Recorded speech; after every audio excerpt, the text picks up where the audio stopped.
The orca, or killer whale, whatever you may call them, are one of the ocean's and perhaps the planet's most intelligent creatures, and despite being labelled as killers, which is most likely due to their outstanding hunting capabilities, they're actually quite kind by nature.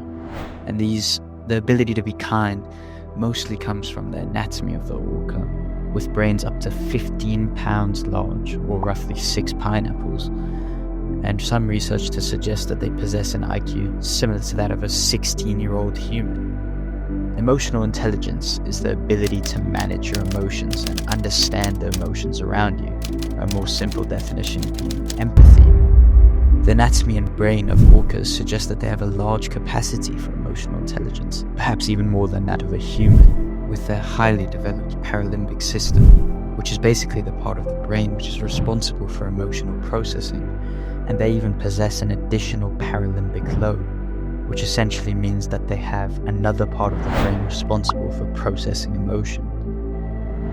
A really good example of the function of the paralimbic lobes and emotional intelligence could be through the behavior and culture of the SRKW, which is a group of orcapods located near the Juan de Fuca Strait on the western coast of Canada and America, thriving in the beautiful and expansive Pacific Ocean.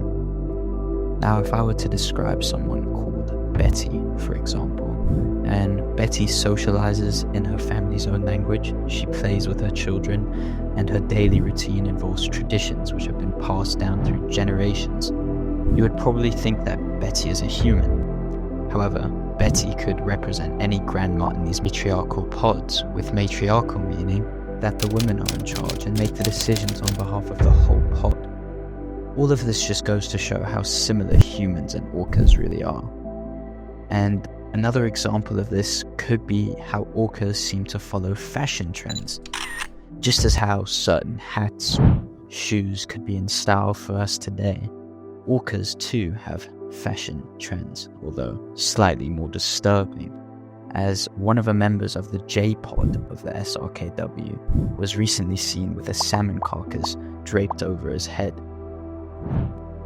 All of this just goes to show how incredibly emotionally intelligent the killer whales are, with the development of their own culture and tradition, and even fashion statements. It's truly fascinating to draw the parallels between humanity and the society of that of the killer whales. Thank you very much for watching. Although, as this video comes to a close, it is important to note the declining populations of orcas due to humans and the increase in ships and shipping container ships just disrupting these ecosystems. The population of the southern resident killer whales, or SRKW as I've been referring to them as, has been predicted to be halved since the 1960s, and now there is only a population of 72 individuals remaining.